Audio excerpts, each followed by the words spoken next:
Okay, so I just want to do a very quick video to help you to be able to convey to your friends and families, your work colleagues, about the times that we're living in regards to the transformation of Christians and this 40 days of miracle work through the transformation of Christians. And some of them may not be wanting to know, because especially even if you just mention a date, that can automatically send the shutters down. But what you need to help them to see, especially if they are a Christian but they're not awakened yet, is that you need to help them to understand that there is a mystery that goes on in the Gospels surrounding the Passion of the Christ. What I want to help you to do is to focus on the revelation that the Gospel of John is running a day behind the three synoptic Gospels during the Passion of the Christ. I want you to question their understanding on when Jesus was betrayed, what night was it? Ask them these questions and ask them things like, well, if he was betrayed on Passover night, then how can it be that they haven't even had Passover in the Gospel of John? And if they say to you that, oh, Jesus would have had the Passover meal early because he's a Galilean, and they've listened to that nonsense from erroneous teaching, just say to them, well, no, because in the three synoptic Gospels, it says on the first day of the Feast of Unleavened Bread, when they were to sacrifice the Passover, that they make preparations to have the Passover in the upper room, and then they have Passover. So clearly it's on the first day of the Feast of Unleavened Bread when they were to sacrifice the Passover, i.e. when Passover is supposed to happen. If they don't understand, well, how is it possible? You have to say, well, it isn't possible. It's impossible for Jesus to still be betrayed in this same night as the other three Gospels, but it not be Passover in the Gospel of John, because it's before Passover. And even if you get them at that level, right, then try to help them to see the next mystery, okay? So you can give them John 13 verse 1, John 18 verse 28, John 19 verse 14 and John 19 verse 31. Those key scriptures help them to see that the Gospel of John is running a day behind the three synoptic Gospels. Okay, because first of all, it's before Passover, John 13 verse 1, John 18 verse 28, it says that they've still yet to have the Passover. John 19 verse 14 says it was the day of the preparation for the Passover. And John 19 verse 31 says that it was a high Sabbath when they put him into the tomb, which is connected to do with a feast day Sabbath, which would indicate to us that's when the first day of the Feast of Unleavened Bread would begin, because that is a high Sabbath. That's a Sabbath feast day. Okay, so if you can get them to that point, the next part you want to try to blow their mind with is, how can Jesus be crucified at the third hour, which is 9 a.m. in the Gospel of Mark chapter 15 verse 25, and yet still be standing with Pontius Pilate about the 6th hour when the crowd is saying, crucify him? Okay, and so how can he still be standing with Pontius Pilate about the 6th hour, which is noon, in the Gospel of John, and yet he's already been crucified in the Gospel of Mark 3 hours earlier at 9 a.m. And if they then say to you, well, the Gospel of John is using the Roman time that starts at midnight, therefore the 6th hour is 6 a.m., then say to them, well, how come in John 4 then that Jesus is weary after a long journey, after a journey being tired, he sits down at the well, and that would be the 6th hour being noon, because he wouldn't be weary after a journey if that was 6 a.m., because the day only begins at 6 a.m. If that's what they are saying, the 6th hour in the Gospel of John is the 6th hour, 6 a.m. It has to be the noon, the 6th hour. It can't be 6 a.m. Okay, there would have been other women at the well at 6 a.m. collecting water as well. So it's noon in John 4, therefore it's noon in John 19. They can't switch and change the hours and suit one for the other just because it's more convenient to have the 6 hour start before the third hour, which is, in your brain, you have to think, well, that is obviously not sensical anyway, to have that. Even a 5-year-old could tell you that the 6th hour comes 3 hours after the third hour. Okay? Now, this is why we have 2 Passovers, right? And this is where you can print out the timeline and show them. Is that, look at when these lunar eclipses happen on. They happen, okay, according to the Hebrew calendar on the 1st and 7th months of the Hebrew calendar, because the Hebrew calendar begins at springtime. So this would have been the 1st and 7th months of the Hebrew calendar, okay?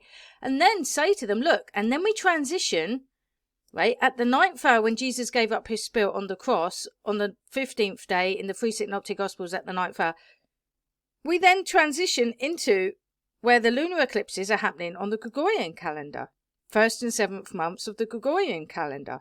Say to them, this is incredible, that the first day of the Feast of Unleavened Bread in the Gospel of John happens on the 1st and 7th months of the Gentile calendar.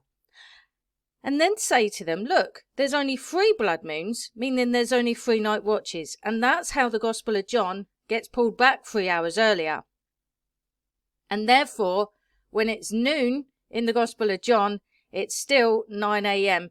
in the 3 Synoptic Gospels. Okay, so if you can imagine that this would normally have 4 night watches. Okay, so this would be the first one from 6 p.m. to 9 p.m. The second night watch goes from 9 p.m. to midnight. The third night watch goes from midnight to 3 a.m. But there isn't a 4th blood moon, so there's not a 4th night watch like there was over here. Okay, 4 blood moons, 4 night watches of Passover night on the night of his betrayal. So because there wasn't a 4th blood moon, we immediately went from midnight to 6 a.m. over here. But there should have been a 6-month time period between 3 a.m. and 6 a.m. But no, there wasn't. We jumped from midnight to 2:59 a.m. and then it went to 6 a.m. From 2:59 a.m. to 6 a.m. So where did the 4th night watch go? Well, it went into the daytime between the 6th to the 9th hours. Okay, that's why the 3 Synoptic Gospels witness it going dark between noon and 3 p.m. And this is why, because God says in Amos 8:9 that he would cause the sun to go down at noon. Right? So ask them, why would it go dark for 3 hours? Why 3 hours? And say to them, it's because 3 hours is the length of a night watch. And not any ordinary night watch. It's the 4th night watch that goes from 3 a.m. till 6 a.m., which brings us into the morning. This explains why Jesus gave up his spirit when the 3 hours of darkness ended, because it was known as the morning twilight when it transitioned from dark to light. And this is what happened in the very beginning. So help them to see that even in the very beginning of creation, when it was dark, God said, let there be light, and that brought forth creation. Well, Jesus came to bring not only a new covenant, but a new creation in himself. So rather than sacrifice the Passover lamb at the evening twilight, which is what the old covenant required, between the 2 evenings, which is 6 p.m. when it goes from light to dark, Jesus established the new covenant at the morning twilight when it transitioned from dark to light, to bring forth the new covenant and the new creation in him. So this is where the 4th night watch has gone to. But if you can understand, had this been the 4th night watch, okay, we would have gone from 3 a.m. to 6 a.m. This would be 6 a.m., not 9 a.m. And therefore, this would be 9 a.m., not noon, which is why 9 a.m. is paralleled over with noon in the 3 Synoptic Gospels with the Gospel of John. So therefore, if this is 9 a.m., this would be noon, and therefore this would be 3 p.m. to 6 p.m. Okay, so if you can understand, if this had normally been the usual course of time, we would have had the first day of the Feast of Unleavened Bread, which goes from the evening of the 14th day of 6 p.m. until the evening of the 15th day. Okay, so finishing the night there would be 6 p.m. here. Okay, because we've had a night here because the time is pulled back. So this would have been when the evening would have been beginning for the 15th night. But we've actually concluded the 15th night because the night time has been pulled back. So this being the 4th night watch is actually also representing a 3rd night. So had this been 3 p.m. till 6 p.m. in the Gospel of John, the Gospel of John also running 3 hours in advance to the 3 Synoptic Gospels would mean that in the Gospel of John, if this was during the 3 to 6 p.m. daytime period, okay, what would have normally been the latter part of the daytime period, 3 hours before that would be noon to 3 p.m., which is why the 3 Synoptic Gospels witness it go dark between noon and 3 p.m., which is the 6th to the 9th hours, because they're in the 15th day when Jesus is on the cross. Okay? So they're in the 15th day. That's why they witness it going dark.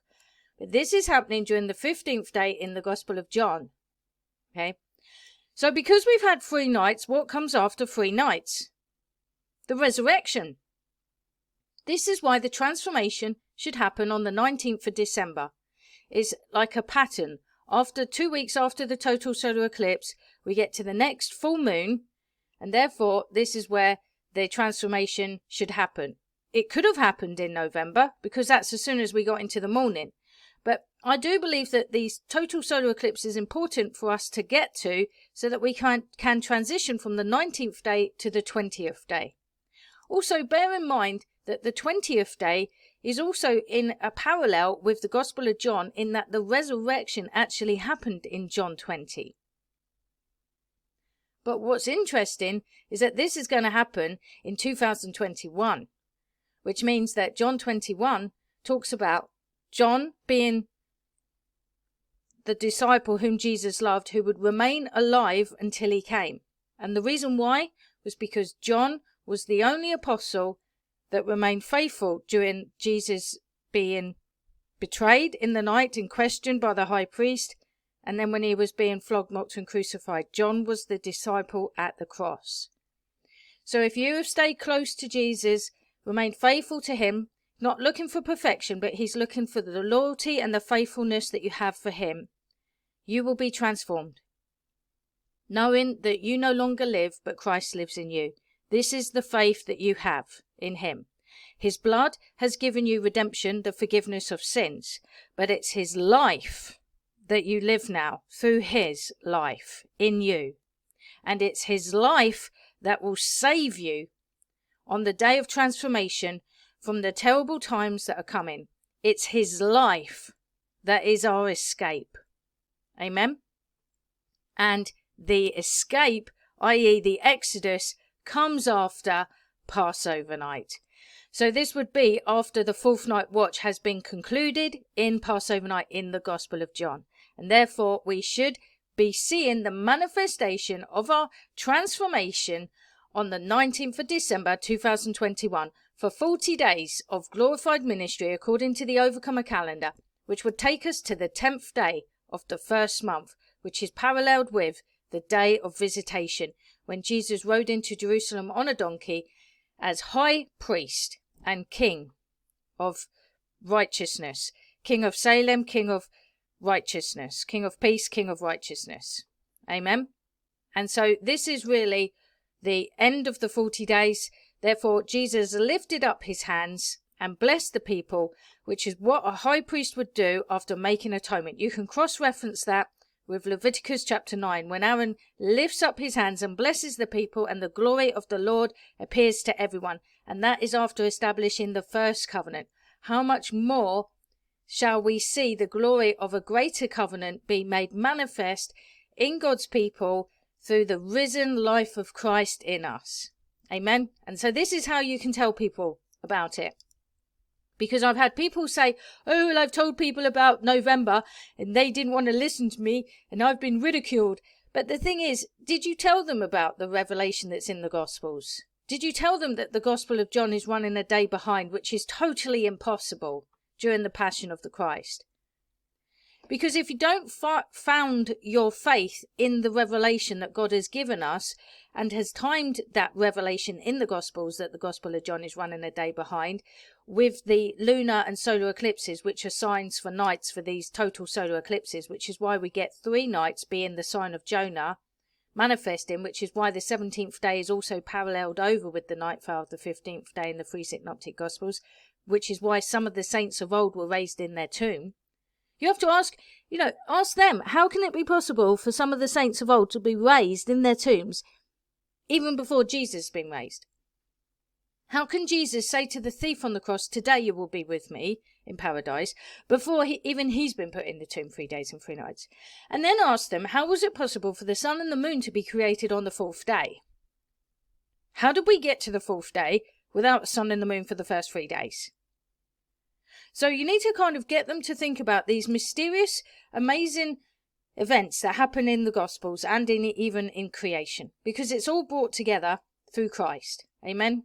Who is the light of the world, the Word made flesh. So hopefully that's helped you to be able to convey this to your friends and family. Print out the timeline on the overcomercalendar.com You can access the timeline charts for printable, downloadable on the Google Drive from the Overcomer calendar, or quick reference, because it's hard to share a Google Drive link with people because it's so long. So just say to them, go to the Overcomer calendar, check out the timeline charts, print them out, and help them to see how the Father has given us this amazing, perfect timeline through the revelation that's in the Gospels, surrounding the Passion of the Christ, which is where our salvation is found. And this is all coming to completion now as we are at the end. Amen. After 7.5 years, there's a beginning, middle, and end. And this is why we know it's going to happen on the 19th of December. God bless you, everybody. Have a great day.